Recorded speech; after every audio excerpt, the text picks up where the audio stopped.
Hello and welcome. My name is Tom. This is the Enthusiasm Project, Season 5, Episode number 4. And I have a special guest for number 4, which is making her first appearance on Season 5, my lovely wife, Heather Ramirez. Yeah. Here you can hear people cheering. There they are. All of the people cheering. All of the people. So, thank you so much for being here. I'm very happy to be here. I very much appreciate it. We're going to talk about a couple things today. The main thing that I wanted to actually touch on was to do with monetization, because I did some episodes last season about monetization. But some things have changed since then, so I thought it would be an update. My favorite part about making those episodes was that they were useful.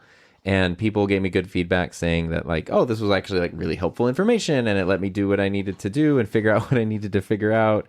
And, you know, there were things that they could actually implement into their channels, into their content creation strategy, like right away. And I thought that was really cool. So that's what we want to focus on quickly. Sorry, we have a dog chewing a thing. There's a corgi under the chair chewing the bone. Yeah. So I apologize. Oh, he for left. I made him mad because I touched the bone. So anyway, a couple of things have changed.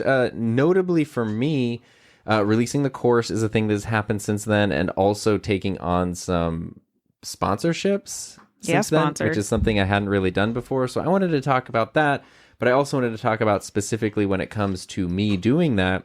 That's essentially falls into one type of business model or one type of business plan for creators, which would be like a very traditional creator economy based thing. I'm someone who produces stuff online. People can give me money for that, or they can give me their attention, which other people will give me money for, basically, is the way to sum that up. However, to make things even more interesting, you may or may not know that Heather has a new show called... This is true. Yes, so we're all just synergizing the brand here, like all the things, which is actually not true. Like literally this morning, Heather was like, what's your podcast going to be about? And I was like, I think like monetization. And she was like, oh, I'm always here if you need anything. And I was like, actually, I was going to talk about your show. So if you wouldn't mind just being on to talk about your show, that would be great. Because I think that it's going to be helpful to sort of give some perspective. If you haven't heard Heather's podcast, she does a live stream. And it's an audio podcast called From 1 to 100. The live stream is every Tuesday at 1 p.m. Pacific time. And the audio version is up wherever you get your podcast. So tell anyone who doesn't know, I know all about it. Tell other people what From 1 to 100 is all about. Yes, From 1 to 100 is a live stream podcast that focuses on helping YouTube creators make a living doing what they love. Da-da-da. There we go. Through the passion economy business model. Okay. And if you haven't heard me talk about the passion economy, she's very passionate about the passion economy.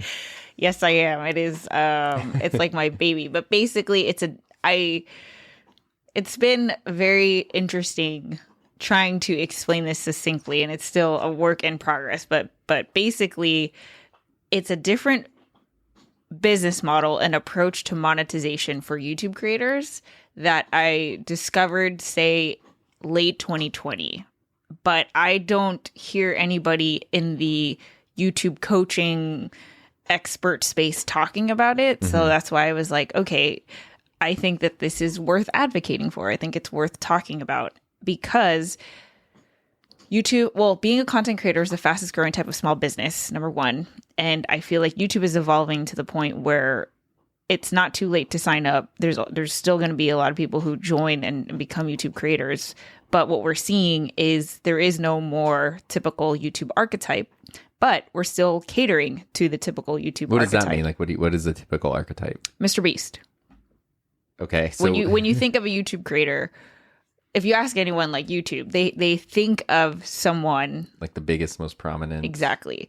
And that is not how most of us are monetizing. I will never, I don't anticipate my channel to ever get past 100,000. And that's not me, that's not like negative self-talk. Yeah, that's not that. It's just, I don't want it to be, because I am able to make a living doing what I love. And I feel very fulfilled in what I do, where I'm at, okay. And of course I want it to grow, but my success does not depend on my YouTube numbers increasing, because the approach of the passion economy business model is focusing on the depth of a community versus the volume. Right. Which I think is like the biggest difference between the passion economy business model and the creator economy business model. Yeah, and that the debate that has popped up, especially when you were starting to talk about this, was people who like, these are just general labels to give ideas. It's not like you have to draw a line in the sand. Yeah, and for sure. You have to be like, this is the only way that I do things. And I think a problem with the labeling of that is passion versus creator economy. People are like, well, I'm a creator and I'm a passionate creator. Yeah, I have passion for what I'm doing. You're telling me I don't use the passion economy, but it's annoying. I wish there were different words, but these are the words that are there. So I get it. I didn't coin these terms. Content creator is not my favorite term. Yeah, I make all this stuff. I put effort into it. What is it? That's why it's hard to explain. Yeah, that's why it's hard to explain, because these are all, there are definitions and perceptions with these words. And the reason why I think it's so important is because I really do think that there are, people who don't look like your typical YouTube creator, people who don't look like your typical small business owner could make a living doing what they love without having to constantly, like, you don't have to hit a certain subscriber threshold to be able to quit your job, start a business, and have it be all around whatever it is that you're passionate about. Yeah, we've known people with sub 10K channels who are doing full time. We know people with my client Dominique Henderson. Yeah, he was episode 3 of your podcast. Yeah. And we know people who have 200,000-300,000 subscribers still have their site, their full time. Marie job. Poulin. Yeah, she's got 26,000 last time I checked. Has a whole bit, has a team. At the point where she is hiring a team and now sharing the revenue with other people. That she's generating from her YouTube channel. Probably, I'd be surprised. She's also one that I'd be surprised if she got a silver play button. And that's not a diss to her. It's just, it's such a niche thing for a very specific person. Right. And she's able to make such a deep impact, literally helping people start and build businesses, empires. Like, she giving them like the actual tools to do those that. Things. Yeah, exactly. Yeah. So anyway, I can go on and on. I know. It's like you should have a show about this. You're so passionate about it. But the thing that was interesting when you came up with this idea and you were kind of discovering this was I didn't understand the difference. And so it was kind of neat, not just to help this horse cross the finish line, but for you coming up with a new show and a new idea, having to I was a good case study of this guy doesn't understand it. So how can I keep reframing it in a way that actually now he understands? Yeah, I think you were episode 3. Dominique was episode 4 because for episode 3 of From 1 to 100, it was basically, I realized that Tom doesn't understand. So it's not Tom, it's me not doing a good job of explaining. And we did a whole episode of because what I was thinking was I was like, okay, creator economy stuff, I can understand. You monetize your audience. So you have a channel of a certain size. That means you can generate a certain amount of ad revenue. That means you can charge a certain amount for sponsorships. That means if you put a t-shirt up for sale, a certain number of people want to buy that t-shirt. And I understand that. And then passion economy, I was looking at it because, courses and things were an example. And I was like, okay, so something that's not a t-shirt, but it's a course. But you were like, well, it's not just a different type of merch that you're selling. Right, yeah. It's a different type of it's the passion in passion economy refers to the audience's passion, not your passion for what you're making. Oh, I didn't even think about it that way. Because that's what you're monetizing is their passion for what you're doing, at least in my idea. And it's not just interesting. I've never even thought about where to get that I thought I was like, let me phrase this in the way that'll make you happy. And you're like, I've never heard of it that way. Well, you made me happy. Oh, good. Well, I think because you can be passionate. I just prior to this recorded an episode for my podcast, the Ska Podcast, a podcast about ska, which was all about the Aquabats and how one specific Aquabats concert changed my life. And I am very passionate about the Aquabats. So I was shopping for shirts this morning from them. Like when they put out a new album, a new shirt, a new concert or whatever, I want to buy the thing to do it. So I have passion for them. But the passion economy business model, the passion that you're working with the person isn't just that they want to support you. They don't just want to join Patreon. They don't just want to buy merch. They want, you are an instrumental part in their journey to do something. It's that thing. What was it? It was the branding book by the guy Like, he did such a good job. Build a story brand? Yes. Building a story brand. Where you're not Luke Skywalker, you're Obi-Wan, and the person you're working with is Luke Skywalker. Yeah, and in the creator economy, it's the other way around. Yes. You're the thing that people are coming towards, whereas this, you're an instrumental part in like a transformation that the person. And again, of course, that's not to say that like, the big YouTubers are not impactful, right. Or course. Of course they've made huge, like the Aquabats have made a huge life-changing impact on you.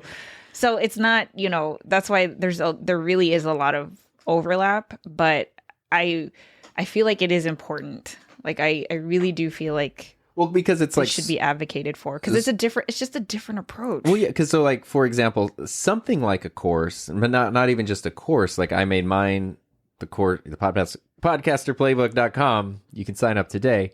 But it's self-paced. So you sign up, you do get access to a Discord community, but it's self-paced. You have access for a year. You could I could not know more about you other than that the email notification of like person enrolled in course, and then I could never have any contact with you.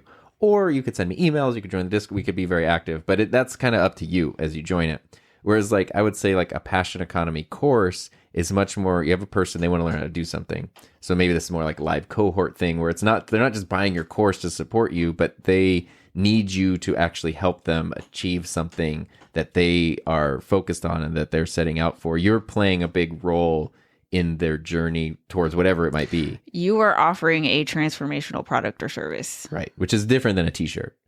Yeah. It transforms the way you learn. Yeah, because in you offering a transformational product or service, it means that people are willing to pay a premium price for that. So it's not your $25. Yeah.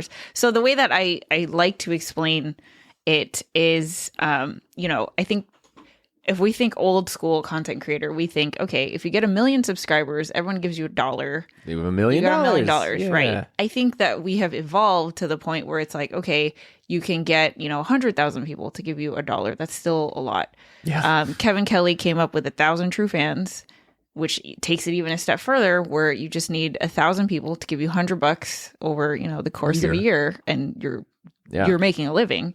Passion economy, boom, even more so. You only need 100 people, which is why the show is called From 1 to 100. You only need 100 people to give you $1,000, which sounds like a lot, but that's not even $100 a month over the course of a year. Which still sounds like a lot, but again, we're only talking about those 100 people. I know, but see, like even in our mastermind, $100 a month. We're already doing it, so it's not.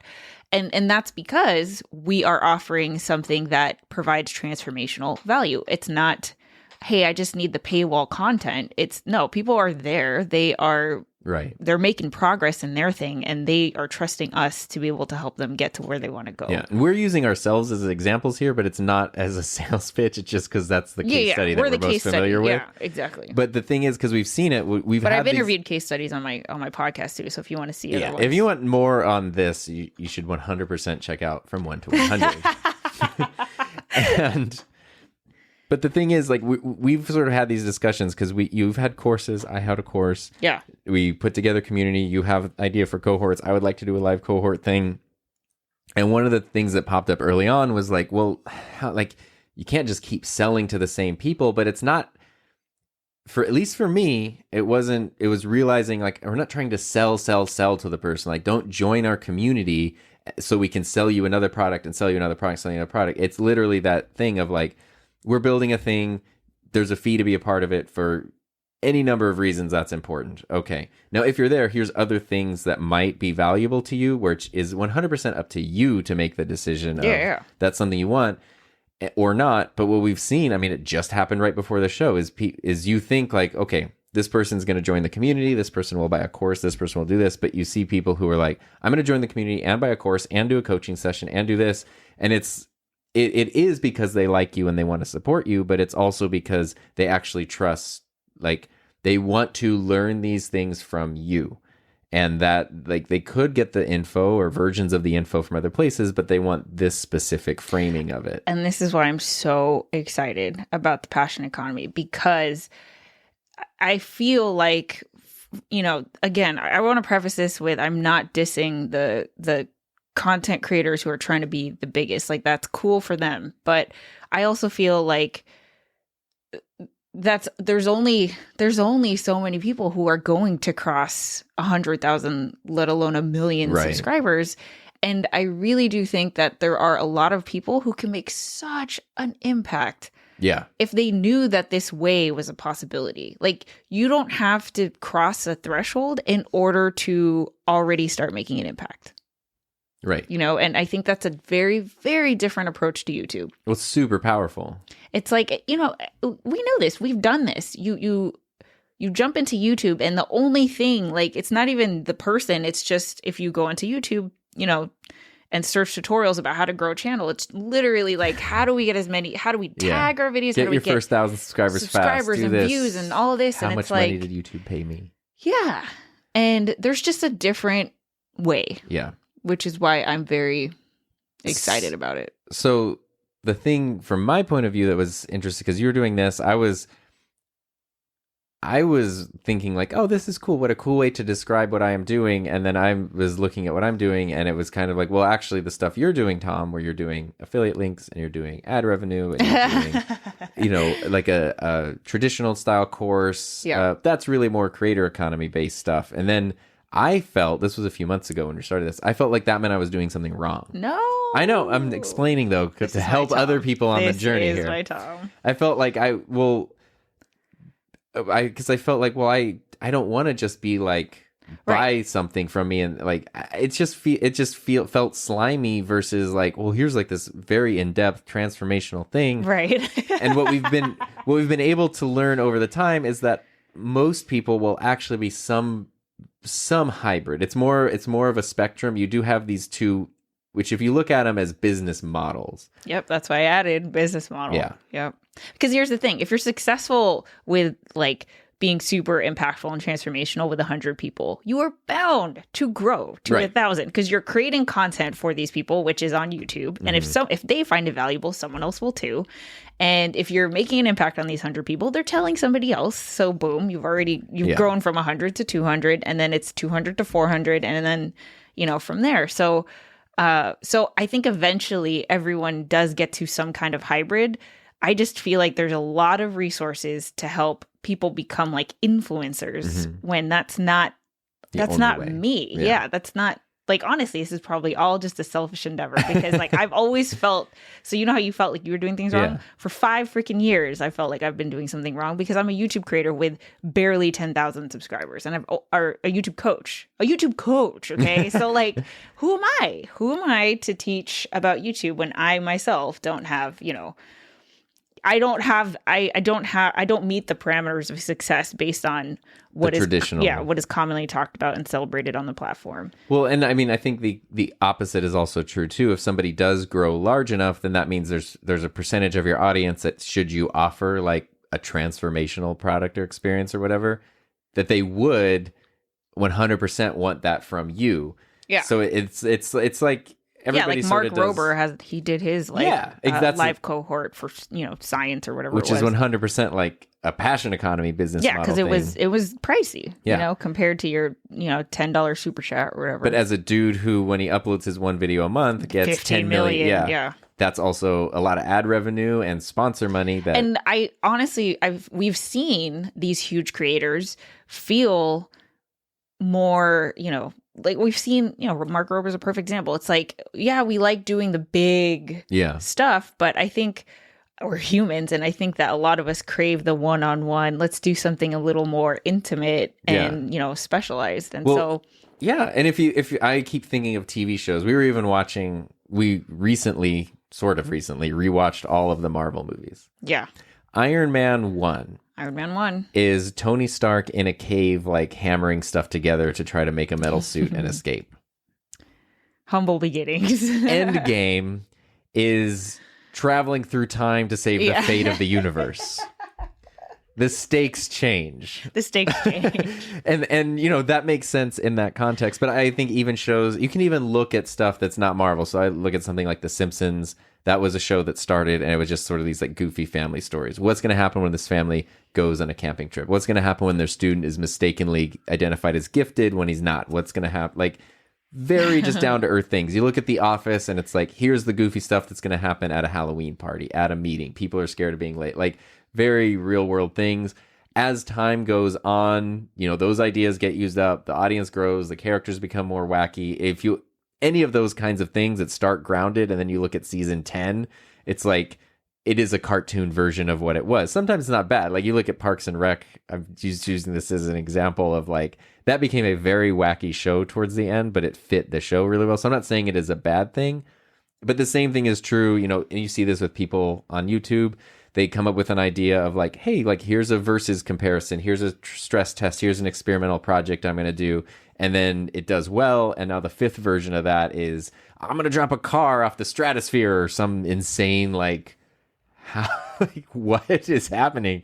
Which has its place. But it's also like, if you can then boil it back down, like, yeah, Mark Rober, you can be talking to celebrities and doing all this stuff and making a huge thing, but you can also be working with like a kid to teach them how to like wire a circuit together and make a light blink or something. Right. And I think that it's the meaning part that I feel like is not talked about enough on in terms of being a content creator or a YouTube creator. It's just like, oh, you have your play button, but it's like, well, are you happy? Like, do you feel, you know, like you are meeting your purpose and stuff. I mean, and these are all like, of course, you know, a 22-year-old isn't going to be talking about this in the creator house or whatever. But you know what?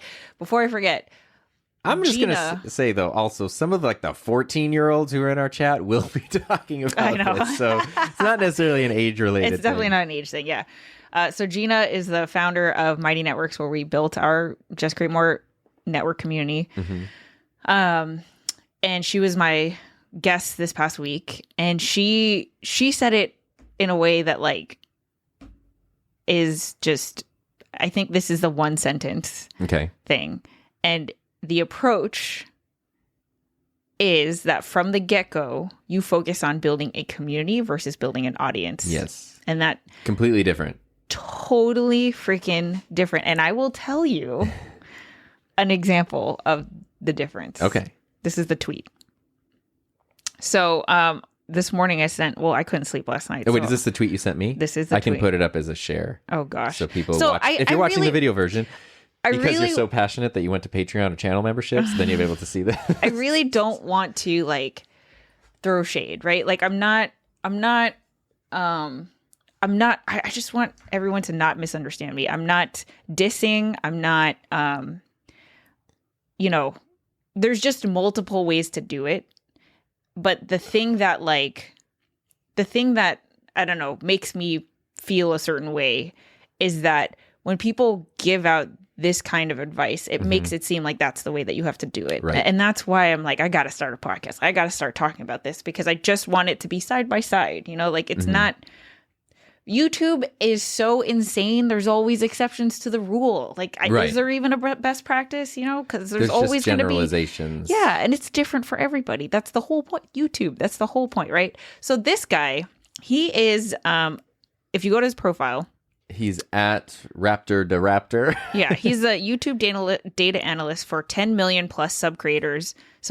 So he's a data analyst for creators who have 10 million channels. Yeah, 10 million subscribers on YouTube. Is he from YouTube, or is that an independent endeavor? I think he's an independent. Or just like a Clubhouse thing where everyone was posting their like 5 million followers on social media. I think he like has worked with Mr. Beast or something. I don't know. I don't know. Okay. I get him confused with another person who's speaking at Vid Summit, who's also like Mr. Beast's like consultant or whatever, like another YouTube person who's a consultant. I forgot his name too. I don't know. I have no idea. Anyway, so the most recent post that he did was remove those chapters from YouTube videos. You're giving the viewer too much opportunity to skip through your video, potentially lowering overall watch time. Instead, focus on understanding audience retention loss throughout segments to decrease segmentation loss. How do you feel about this? I disagree.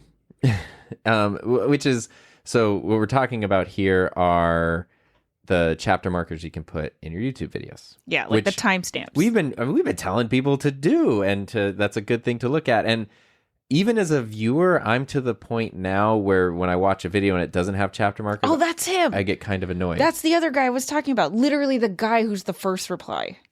Oh, Patty Galloway. Yeah, he's the other YouTube consultant working with the world's biggest creators. Oh wait, what did he say? He said, I always wonder why so many people use them. The differences in AVD, average view duration. Oh, there you go. Are even more dramatic than I would have thought. So what they're talking about is essentially you're putting in these chapter markers instead of having to watch your whole video. Now people will just skip to the part they want and then take off. And so that reply is then saying, why are people using chapter markers? Can you show it? Sorry. I thought I was showing it. Why are people using chapter markers? Because the difference in the view duration is more dramatic than I would have thought, meaning that like you'll get much higher view duration without them than with them. Yeah, and just to even, contextualize this further, Patty Galloway is going to be I think he's a keynote speaker or like he's going to be speaking at Vid Summit. Mm-hmm. So again, a place where it's like, this is where I have to go to learn how to be successful on YouTube. Right. And it's the total opposite of what we would tell our people. And right. It to me, okay, if we think about who these people are working with, Mr. Beast, yes, don't put chapter markers, of course, because I haven't even seen a Mr. Beast video, mind you, so maybe I'm assuming here, but the way that Mr. Beast crafts his videos, it's like you can't miss a second. That's the whole point. It's an experience, it's a journey, right? What's wrong? Something is causing some interference here. There we go. I think we're good. Oh, was that my phone? It was, yes. Sorry. Let me see. I totally lost my train of thought. Well, Mr. Beast video, you don't want to miss a second of it because that's how it's designed. But then for us, like for people who are building a community, for people who are small channels starting from scratch, we all know that when we come to YouTube and we're discovering new channels, it's not about the creator. It's about the topic that you're talking about. So no one cares about Tom Buck. No. Until they teach them how to use a Rodecaster. Right. And then it's like, oh, who is this guy? Let me find out more. And to me, it's about user experience. I want to provide value as fast as I can. So if in your 20-minute video about the Rodecaster, you could tell me how to, what this button does, why the hell wouldn't you offer that as a way to let me help you solve your problem? Wait. You know how annoying it is when I'm trying to figure out how to do something in Canva and I have to listen to a 50-minute live stream because I can't find where it is that you say that you're going to talk about it in your title. Well, I keep thinking of someone like Gerald and Dunn, whose videos are super in-depth and he uses the chapter markers. I mean, sometimes there's just so many of them throughout. Where it's like, but it helps you figure out exactly what you want. And the thing about the tweet that you sent was the replies are interesting. Look, scroll up. Well, I wanted to point out one reply that I liked, which was somebody I agreed with at Arizona, y'all. Said, as a viewer, I like to see the structure of the video, especially when the video has multiple talking points or subjects. It doesn't mean I'm going to skip it. It just means I know what's coming next. Pretty much the only time I skip is when there's sponsors ads. That's me. I like to know. I literally use it as like this is where we're going. Okay, cool. Yeah. But then I like the video. I like the creator. I actually don't want to miss the stuff. If I'm just looking for a tutorial, then yes, I will probably skip to the part that I just need. But if I'm watching a video from somebody I like, I'll watch the whole thing, but I like to know how they structured it. And okay, so this is why I just feel a way. Again, no diss, but even the way that you offer this advice, I always wonder why so many people use them. So if you use them and you don't know, you're new to YouTube, you're immediately going to think you're doing something wrong. Look at this. This guy saying preach. Like it's like I find myself skipping with all those chapters all the time. And now it's like, so you're making it seem. Well, this was the reply that turned me off. And I don't care. I'll absolutely disagree with this. Fine, I'll put it out there. The reply here from the guy who started it, somebody said, I find myself skipping all the time with those chapters. And he said, it's good for the viewer, but we don't always want what's good for the viewer. Manipulative, yo. Dude, we're not on the same page with how we're going to approach stuff. Like, I have respect. Okay. Like I don't want.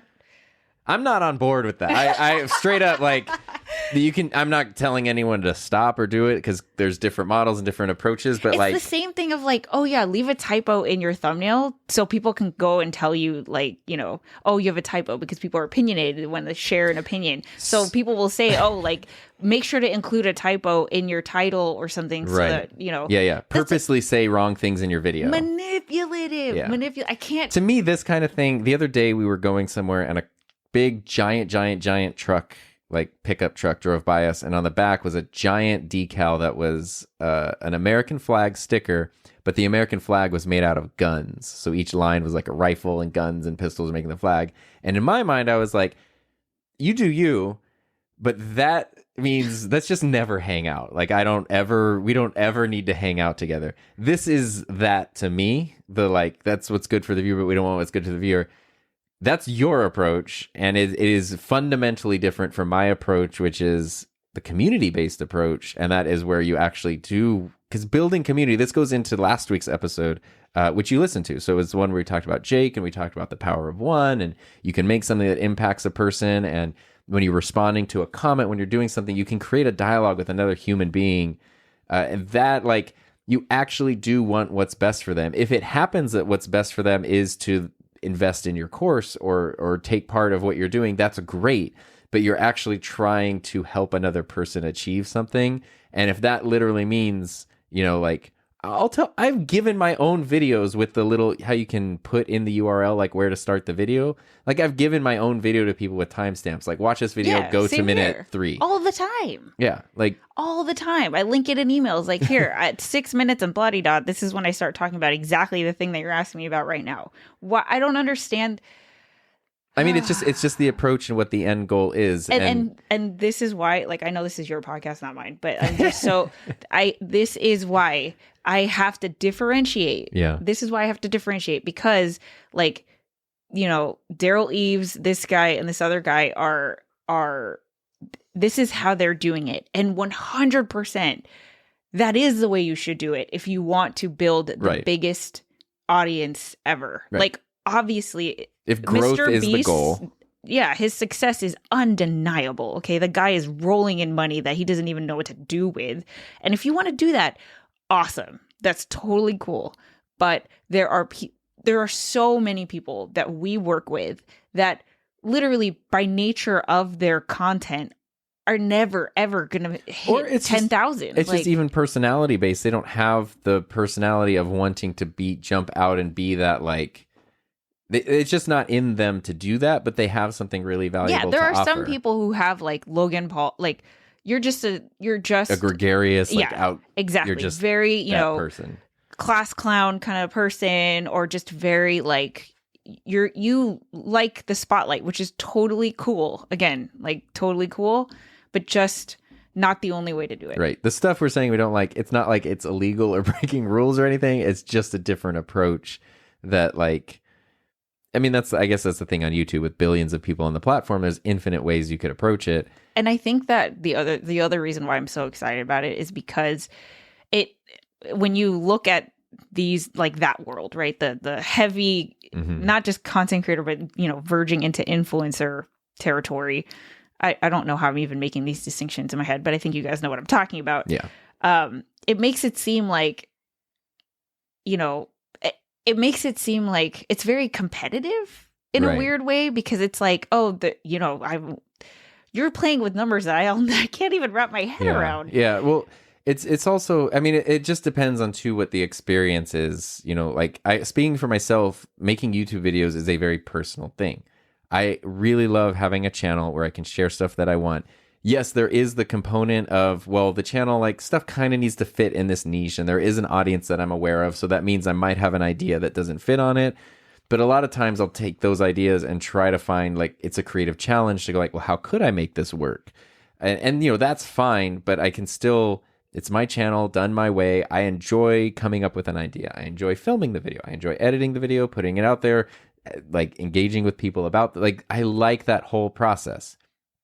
This strategy oftentimes a little different. It's not that people don't enjoy making videos or whatever, but it's really much more on, let's look at the numbers. We're doing this thing here. Like, it's just, we will change whatever we need to change to get the most amount of to views maximize ever. These analytics. which is just a different approach. And right. And if your business model is that a lot of your money is coming directly from YouTube, obviously that's the way you go. you're just going to maximize the numbers. Because that's how you increase your success depends on increasing numbers. Yeah. So again, makes sense. But that's just not my thing. The thing that I like about all of this is that you do have the ability to choose how you want to do this. And the thing that is interesting to me about the passion economy, especially the fact that it can be hybridized with the creator economy model, is that it gives you the control to do things how you want. So not needing the massive audience to make a substantial side income or even full-time income is a really big deal, because like,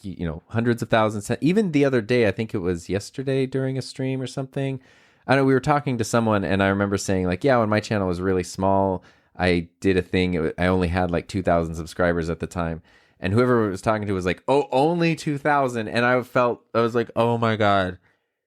I completely put foot in mouth, because yes, 2,000 subscribers was an insane hard thing to get. And that's a really big number. But I was talking about something that I forget what it was. Something that you wouldn't have expected to happen. Yeah, like you were trying to emphasize that this is like something happened at 2,000 that you would expect to happen at 20,000. Yeah, that exactly. was kind of what I was talking about. But I was just like, oh my gosh, and forgetting those numbers. And so when people see silver play buttons and 7-figure subscriber numbers, even 5-figure subscriber, it feels unreachable. But when you say like, look, you need to build a community of 100 people, it's like, well, I know Air Fryer Emporium, man. Like that's what I just feel like, okay, what is your goal, right? Like if you want to make a living doing what you love, that is so possible. It's never been more possible. These freaking tools are trying to get you to get on their platform, and they're there to like try to optimize to get you to make money. And you don't need all these crazy numbers to do that. It's never been easier. Yeah. And the fact that you can merge it is what I think is really powerful. You can combine the two business models. Because one thing I mentioned was doing sponsored stuff, which as of today, I've done 3 sponsored things on my channel. One was 2.5 years ago, and the other 2 were May and June of this year. And so like back-to-back things. And to me, that was interesting because I can't remember what I've talked about on this podcast or not, but it was, sorry, I saw you shaking your head. Because I'm looking at the reply and someone's like, I never understand why people do this. It doesn't help the channel at all. Get out of here, man. Like, oh my God. I can't even, I'm sorry. No. All but right, here we go. What I was saying though, speaking of helping channels, was, so the 2 sponsored things I did were with Artlist, and they were for the very first sponsored thing I did. I only made a couple $100s from it. It was not a big sponsorship, but it was the understanding there was with the company, was with Epidemic Sound, that I let them know I'd never done a sponsored thing. I didn't know how it worked, didn't know the process, and I was like, I would love to do this if you don't mind like walking me through every step of the way. And they were so good about that. So for me, it was like, I don't want to maximize the amount of money I can get.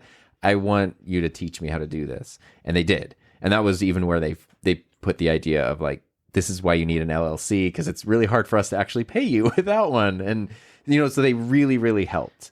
And that was worth it. And then did the whole thing with the ethics statement last year, still very like edgy on sponsored content, as in there is a spot in the video where you say, this video is sponsored by blah, blah, blah.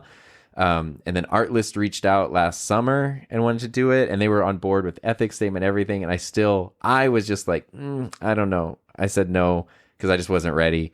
And then in May of this year, they reached out again, and I was like, okay, I'm ready. So I sent them some options of like, well, for this amount of money, for $2,000, I'll do this, for $5,000, I'll do this, blah, blah, blah. Like, let me know if these things work.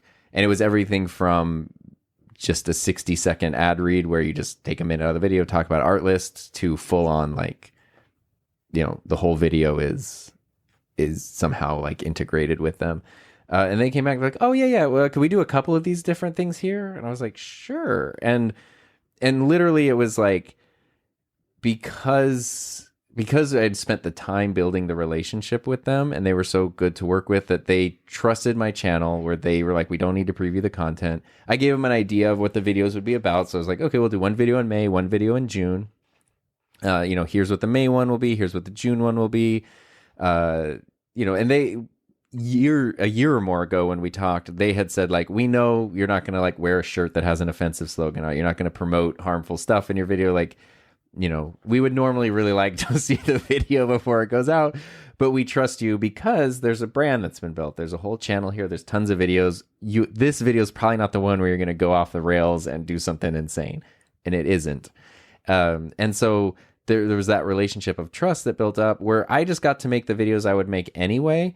And it just so happened that like one of them was the fully sponsored video was my slider review, not sandwiches, but the camera slider. And the reason I did that was because making the video, I wanted to use music as a way to transition from segment to segment. I wanted to build my skills as a video editor using music to transition from piece to piece. So by nature, it was a longer video that was going to have like 8 to 10 different songs in it. That was how I wanted to make the video before I talked to anybody. I'm probably going to use artless songs anyway. So that's why I pitched them that idea. I'm doing this video. It's going to have music all throughout. I can put the track list in the description and stuff. And like, yeah, that's a great idea. Cool. And that's it. And then I just let them know when the videos were up and it was done and it was cool. The reason I bring that up is because there wasn't this need of like, I didn't have to sell my soul to do it. I got to do it on my terms. They trusted me. It was a really fun experience. It was super beneficial because especially with YouTube numbers going down at that time, it was very helpful to suddenly have someone step up and go like, how can we help support? That was incredibly helpful. And if it were the other way around where I was just trying to cater to whatever, then it would be the thing where I send them 3 revisions. They make changes to this. Yeah, and then it's not yours anymore. It's not even my video. I feel like I'm just doing a client project that's now going up on my channel. They're telling you what is supposed to be in your video, and that's not, it's not your video anymore. And that's not something I want to put on my channel. That's not something I want to share with my audience. That doesn't work. But the reason I bring that whole thing up is because knowing that there's these other options. So like, you don't need a huge audience. You can doing a sponsored segment of video is a very traditional creator economy based thing. But if that hadn't worked out, if they said, no, like we demand this thing and I didn't agree to it, then there would be other options. Cause then I could like, well, okay, maybe now I really need to kick in a live cohort course thing. Or like, you have so much freedom on how you do these things. And if you're using all of it, if you are combining it, here's some ad revenue, here is a community membership, here is a sponsored segment, here is this. When I look at my like YouTube revenue breakdown, there's not a single source that's really all that impressive. Where if I showed someone, they'd be like, oh, dang, look at all that cash. It's like, that's like a little bit of mine, a little bit of mine. But all of that stuff together is more than I was making at my full-time job after 10 years. And so that to me is really powerful. And some of those things, if you look at all those different sources, most of them are creator-based, but a few of them are passion economy-based. And the fact that you can choose based on your personality, your niche, your goals, whatever, you can choose which things to focus on is... Yeah. And I think you were unknowingly taking the passion economy approach by being so... like specific about it? Like you said no to so many things. You said no to so many a lot of things. money there. Yeah. But that's like... I think that it's the thing of like, okay, you're new to YouTube and then you start to see some momentum and then a brand approaches you and it's very tempting to be like, oh, It is. I mean, we've known people who they want a sponsorship so bad so they can say this video is sponsored by, because that feels legit, because they've heard it, they've seen it, and if they get to be the person doing it, it feels like now they are legit.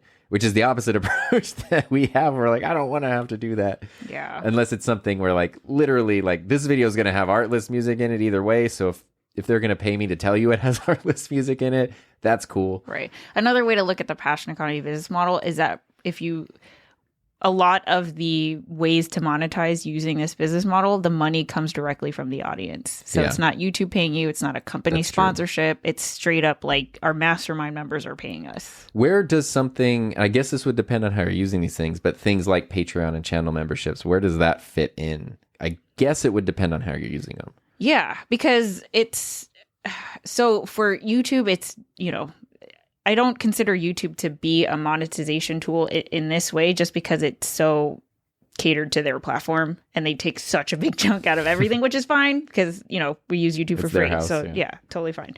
But like for Patreon, I was listening to an interview by one of the founders, so not Jack, but Sam. And he was saying that they are seeing not only an increase of patrons on the platform, so not creators, but patrons, but they're seeing an increase of patrons who are subscribing at the $100 level a month. Wow.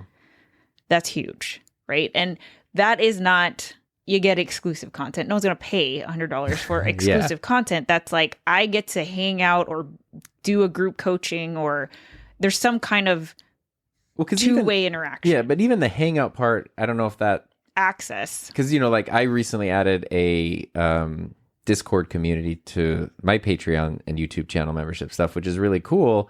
And part of that is I like helping people with stuff, so if they have questions about, like, I don't know, there's a whole thread about Final Cut Pro rendering happening where it's like tech support, and that's cool. And maybe you could call that a transformational thing because you're helping someone solve a problem and work through something. But it's also like, it is a chance just to make jokes and hang out and do whatever. So I don't know that would necessarily qualify as transformational in the way of if there was $100 a month tier, and part of that includes, let's do a consultation every month, let's do a channel review, or let's do some one-on-one stuff. That would be, yeah. So those are options there. And the reason I'm thinking that is because now that there's 4 podcasts, I've still never made any money off. Well, actually, that's not true because Patreon. So up until then, I never made any money off any of them. And last season, I was doing the thing where I was like, well, maybe I could do sponsored stuff on a podcast. People are really used to that.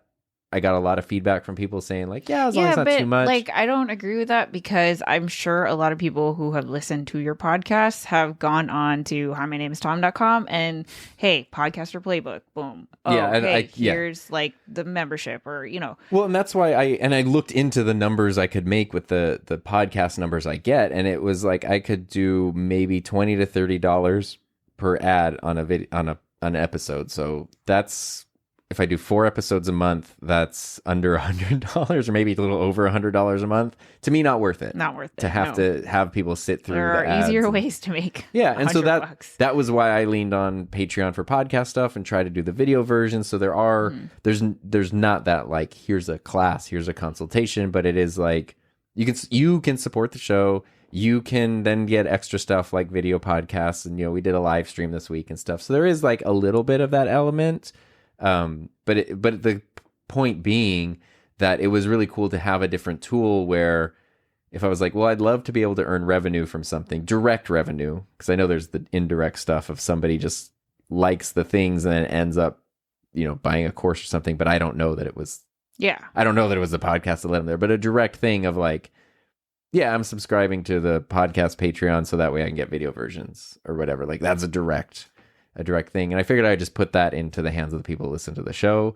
And even though it's going to be a smaller number, which is totally fine, it's just easier. It's not intrusive. It's fun for me because I get to play around with a new like tool and make new stuff. So it's like, just my point is the ability to choose how you want to do this stuff. If you're someone who's really comfortable with sponsored stuff and you have that relationship, there's certain people, I mean, like Gerald Undone, I'll do that again. Every video basically is a Storyblock sponsorship for like over a year. And when you're watching the thing, he's going to do the Storyblocks ad read. He basically has it memorized at this time, but it doesn't really like, he finds little ways to make it entertaining. And it's just sort of like, I don't know, it doesn't take away from his credibility or his brand. It's not annoying to the audience or anything. So you can build stuff in. But I think at this point for me, if I were to start doing a long sponsored segment in every video, people would be annoyed by that. So I don't think that's something I could build in. Maybe after 6 months, people would like be used to it, but I don't even know that I want to make them used to that. So I came on the idea of like, well, I'm open to sponsored content. If it's something like Artlist where I have a really direct connection and it's not a random thing, but you can totally, like if everyone knew that you were going to get creative and put a bunch of jokes into the read, that's something that like people would want to listen to. Right. Like how is Tom going to make this and commercial? I mean, and the two were kind of funny, but my point being is I decided to not do more than one of those a month at most. So that also limits then if I'm talking to someone and they're going to do a sponsorship, knowing that if I were to say yes, well, that eliminates everybody else for that month. So that also then means I'm only going to do that for a higher price because I'm giving up other opportunities to do your thing. So there's this whole, I don't know, you have a lot of control as a creator of how you want to like play these chess pieces and bring things together to add up to whatever it is that your goal is. And this is this is why I am such a fan of the Just Create More community. Yeah. Because I really don't think that it's like, you know, I don't think that it's, you can go to here's how do you do YouTube, or here's a book, or here's a channel, and it'll tell you exactly how to do it. It's so different for every single person. And it really is about, like, you know, there are some people who wouldn't mind doing a sponsored read every freaking podcast or whatever. And that's totally up to you. There's no right or wrong way to do it. But I think being able to get feedback, to bounce ideas with other people who are also doing it with you, is going to be so much more insightful to you as a content creator than, like, don't put chapter markers in your blah-de-da. Yeah, you're doing it wrong if you do this. Are you kidding? I can't. So if you want to know more about that, you go to justcreatemore.com. Yes. So I think that sort of... Is this what you wanted to talk about? It was more interesting than what I had planned, so it's infinitely I'm literally better. sitting here like, should I ask him if I can rip this episode and put it on my show?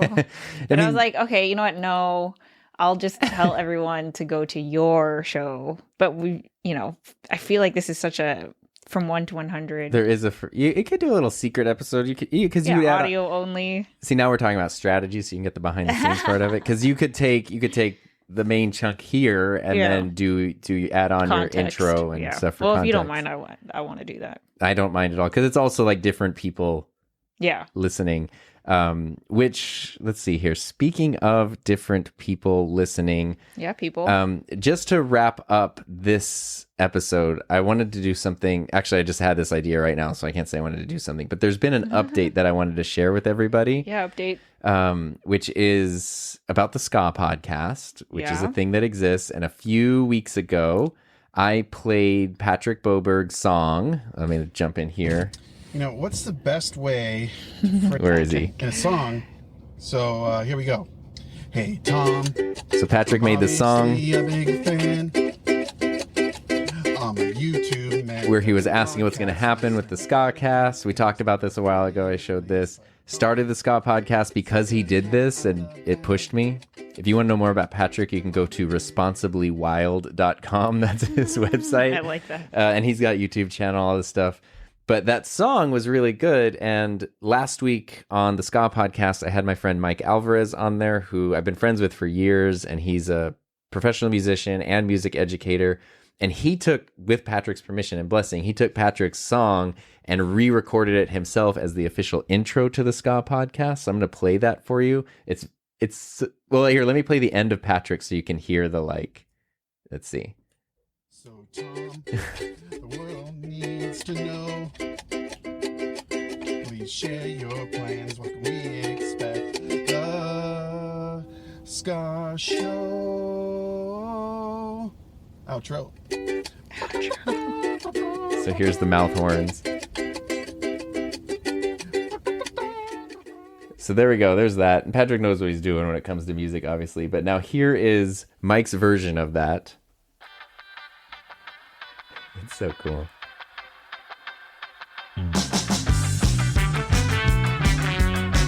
It's like such a good song. He's playing every instrument himself. Super catchy. It's real horns.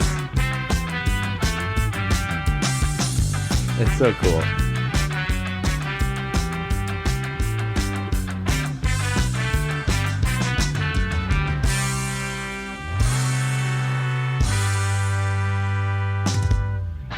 Has Patrick heard this? Oh, yeah. Patrick and Mike are friends now. But so I'm sharing that because that's a really fun update to something that happened. But to bring the whole thing back full circle, let's talk about community real quick. Because literally, I didn't know Patrick before. I think we met him. It was either through my channel or through the couples table, or maybe both. I'm not sure. But he became a regular on streams.